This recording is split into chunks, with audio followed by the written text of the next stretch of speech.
Thank you very much, Mr. Chairman. It's good to see the miners here. It's important that you are here.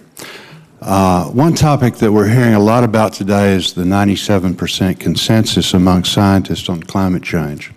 It's important to ask, where does this 97% number come from, and what does it mean? Many scientists question the level of certainty behind specific climate change scenarios. Others have shown gaps in our knowledge of climate sensitivity. Others have raised questions regarding the reliability of climate models, and yet scientists who raise any of these issues can still be counted as the 97%. Too often, anybody who raises a question or disagrees with the left-wing political position is called out as opposing views held by 97% of the published climate scientists, as we're hearing today.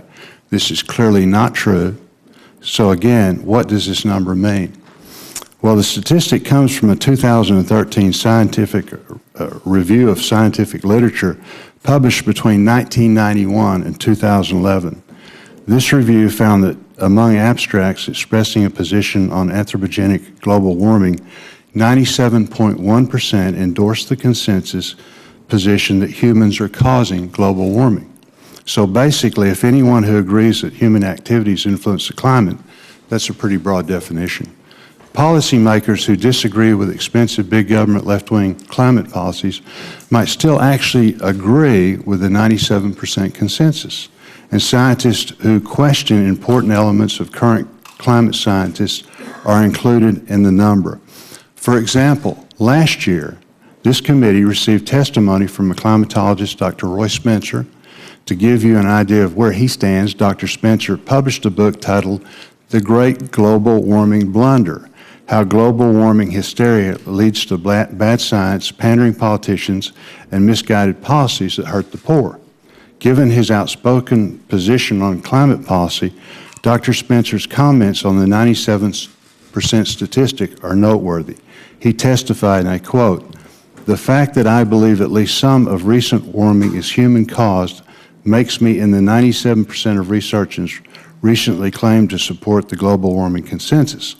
The 97% statement, therefore, is innocuous, since it probably includes all of the global warming skeptics I know of who are actively working in the field," end quote.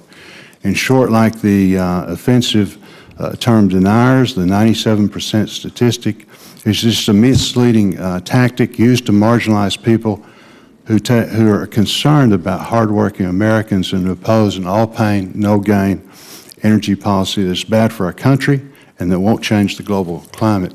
Now, I'm not a scientist, but I'm an optometrist. And I've spent much of my life working with the scientific community. I was a zoology major. And I've said before that there's nothing scientific about discrediting people who present conflicting evidence and ask reasonable questions. Politicians aren't science referees, cutting off debate when it suits one side, and no one has a monopoly on the facts.